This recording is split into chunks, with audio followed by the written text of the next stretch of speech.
ரகசிய உண்மைகள் சேனலை பார்த்து கொண்டிருக்கும் உங்கள் அனைவருக்கும் சுமதி ஸ்ரீயின் அன்பு வணக்கம். இந்த பகுதியில் நம்ம நிறைய பரிகார முறைகள், பரிகார தலங்கள், ஆன்மீக கேள்வி பதில்கள், ஆன்மீக சந்தேகங்கள், என்ன பிரச்சனைக்கு என்ன மாதிரி வழிபாடு பண்ணணும்னு தொடர்ந்து பார்த்துக்கிட்டு இருக்கோம். இன்னைக்கு பதிவில் நீங்கள் சிம்ம ராசியா இருந்தா, இப்போ சிம்ம ராசிக்கு அஷ்டம சனி வேற நடந்துட்டு இருக்கு இல்லையா? சிம்ம ராசியா இருந்தா, சிம்ம லக்னமா இருந்தா, அல்லது உங்களுக்கு சூரிய தசை நடந்தா, சூரிய தசையோ அல்லது சூரிய புத்தியோ நடந்தா, அல்லது உங்க ஜாதகத்துல சூரியன் சரியில்லாம இருந்ததுன்னா, இப்ப துலாத்துல சூரியன் இருந்தா அது பலம் இழந்திருக்கு அப்படின்னு நம்ம சொல்லுவோம். அல்லது அது கிரகணம் ஆகியிருந்தா, இப்படி ஏதோ ஒரு விதத்துல உங்களுக்கு சூரியன் பாதிக்கப்பட்டிருந்தா. ஏன் அப்படின்னா, இப்போ வந்து அரசு வேலை வேணும்னு ஜாதகம் பார்க்க வரும்போது சொல்லுவாங்க, அம்மா எனக்கு கவர்மெண்ட் வேலை கிடைக்குமா? முதல்ல அரசு வேலை கிடைக்குமா அப்படின்னா, நம்ம அதுக்கான தகுதியோட இருக்கணும். படிக்கணும். அதுக்கான போட்டித் தேர்வுகள்லாம் நம்ம எழுதணும். அத தாண்டி ஜாதகத்துல நம்ம முதல்ல எத பார்ப்போம் அப்படின்னா, இப்ப அரசியல்ல ஜெயிக்கணும்னு சில பேர் கேட்பாங்க. அம்மா நான் கட்சியில சேரலாமா? என்ன ஒரு கட்சியில பொறுப்பு குடுக்குறேன்னு சொல்றாங்க. நான் போலாமா? இன்னைக்கு இல்லனாலும் ஒரு 10 வருஷம் கழிச்சு நான் ஒரு பதவிக்கு வந்துருவேனா? இப்படிலாம் கேட்பாங்க. அரசு, அரசாங்கம் இந்த 2 விஷயத்துக்காகவும் முதல்ல ஜோதிடர்கள் நாங்க எத பார்ப்போம்னா, சூரியன தான் பார்ப்போம்.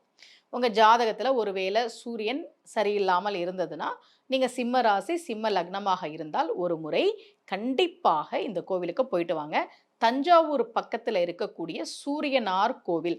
நம்ம முன்னோர்கள் ஒவ்வொரு நாளும் காலையில சூரியன கும்பிட்டுட்டு தான் வேலையே ஆரம்பிப்பாங்க. நீங்க யோசிச்சு பாருங்களேன், தாத்தா, பாட்டிலாம் கோவிலுக்கு போனாங்களா அப்படின்னு நீங்க யோசிச்சு பாருங்களேன். குலதெய்வம் கோவில்களுக்கு போவாங்க.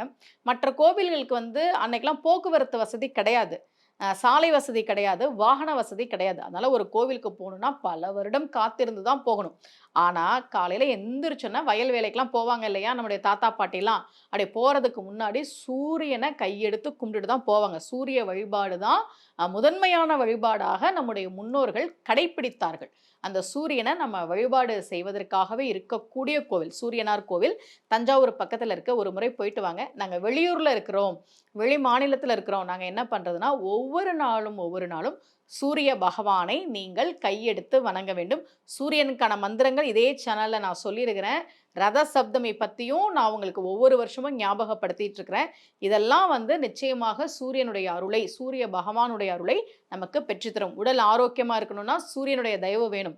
கண் பார்வை நல்லா இருக்கணும்னா சூரியனுடைய தயவு வேணும். அரசியல்ல ஜெயிக்கணும்னா கவர்மெண்ட் வேலை வேணும் அப்படின்னா சூரியனுடைய தயவு நிச்சயமாக தேவை. அதுக்கு முன்னாடி நம்ம தகுதியோட இருக்கணும். கூடவே சூரியனுடைய தயவும் தேவை என்பதால் தேவைப்படுபவர்கள் ஒருமுறை சூரியனார் கோவிலுக்கு போயிட்டு வாங்க. மீண்டும் சந்திக்கலாம். அனைவருக்கும் அன்புடன் சுமதி ஸ்ரீ.